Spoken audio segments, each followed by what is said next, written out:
Within the last chapter, we were actually given a small bit of information that gave a little, not entirely like it just completely concretes the theory I had around Misaki, but it does give somewhat of a, like it gives a little bit of kind of like a pat on the back of like, okay, well, this is at least something you could use to say like this theory has a little bit more logic to it instead of it being one of those theories where it's just a shot in the dark. And part of it was, I was trying to think about Misaki's character. We don't really know too much about her yet. We've only really gotten more of her combat side. We haven't seen a lot of her more, like her own personality outside of fighting Urza. And like the closest we have is like we have the bit where she's like mentoring Miss Kiria rather, which is really good. I did really enjoy that because it makes her less one dimensional. It makes her less of like just this crazed dragon slaying fighting wizard. So hopefully if we see more of her, I'm hoping we actually kind of start to understand stuff that makes her tick. And I think her design has a lot to do with that, like especially the crown. So one thing that was mentioned in the last chapter was when she was fighting Urza, she was saying that there were other people like her. So unless that's something wrong with the translations, maybe it's kind of like one of those things where because of a mistranslation, I might misinterpret it differently. But at least from what I can tell, she's comparing Urza to somebody else. It's not so much as, this is somebody that, I'm going to compare to the other Dark Dragon Slayer Knights or Celine or whatever. She's saying, like, because of what she's seen from Urza, she's, like, comparing Urza to some character, some figure that she's come across in the past.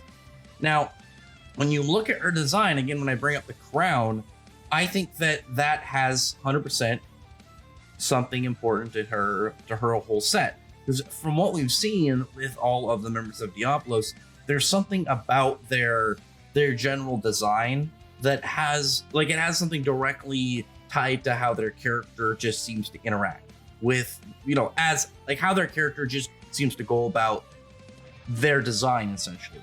Kieran's has the sword, the dragon sword. Haku like pulled his hood over his head and down when he started to get a little serious. Kieran has the coffin. My guess, at least as of right now, unless it's the gloves or the robe, or the gloves or the robe, is that Misaki's is her crown. So how can this all connect? So Misaki, in how I think it could really go full circle with the stuff with Urza, the stuff like from both like Misaki and Urza's sides, as well as what's going on in this arc, is if she's referring to, in quote unquote her, she's referring to Irene.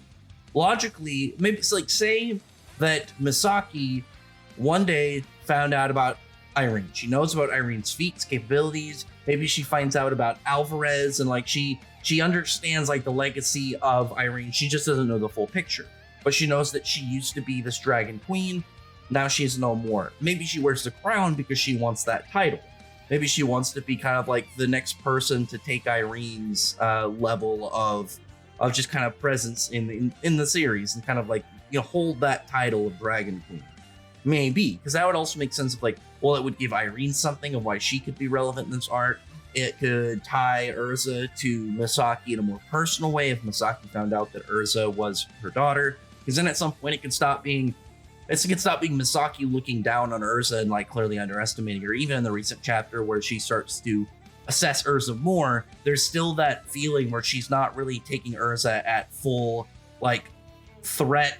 In reality, she's just kind of seeing her still as somebody that she should be able to topple the second she starts to really put in some of her better moves, which clearly that's not working for her.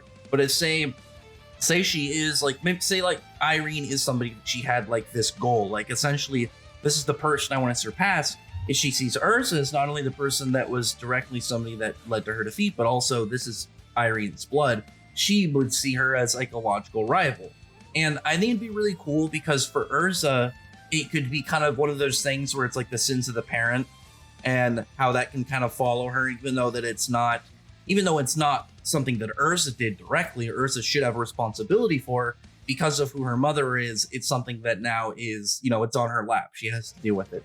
And on top of that, I think the way that it could go really cool is like, that would make it such a better ending if like, instead of the Grand Chariot, well, not Grand Chariot sword. I kept saying that because like, I was hoping that's what it was, but it's like Meteor.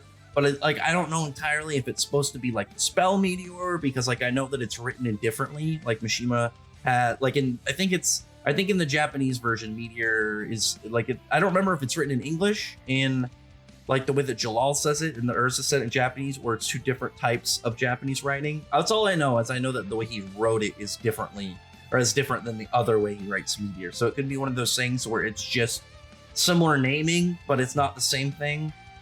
Either way, it's not a big deal. But like if instead of that being the big thing to end it, like if this is, say that my theory that there'll be a second round of Misaki versus Urza, this ends on a draw, and then they have a second round later. This fight could end logically with the Grand Chariot.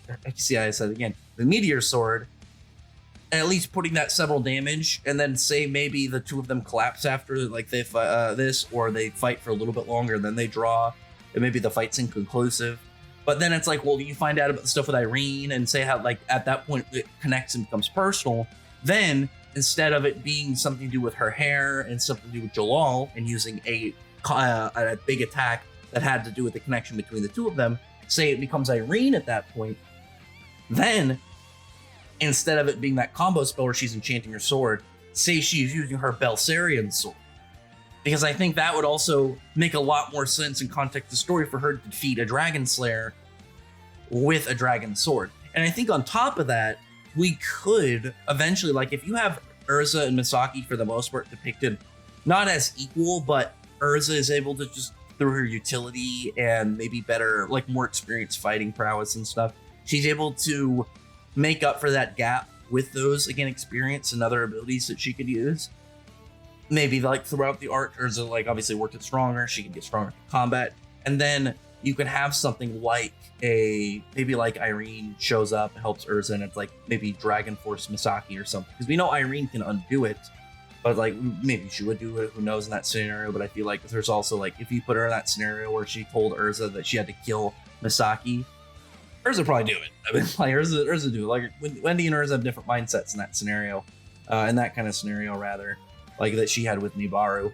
So I think it could all really kind of line up well. And it's like my Misaki theory before, like I had it for a while, but like there was mostly just like the crown thing, and it's like spitballing kind of like shots in the dark on her, like and where her character connects. But I think that with the statement that she had, like that little hint rather, with like, you know, relating her, you know, Urza to, you know, quote unquote her, there's only a few known females in the verse where it's like that could really kind of relate to. And Irene, I feel like Irene is the most logical, because why would she not say Celine? Unless it's one of those things where it's like the official translations will be way different and way more concrete in how she's like referring to Urza, and it's less vague like this.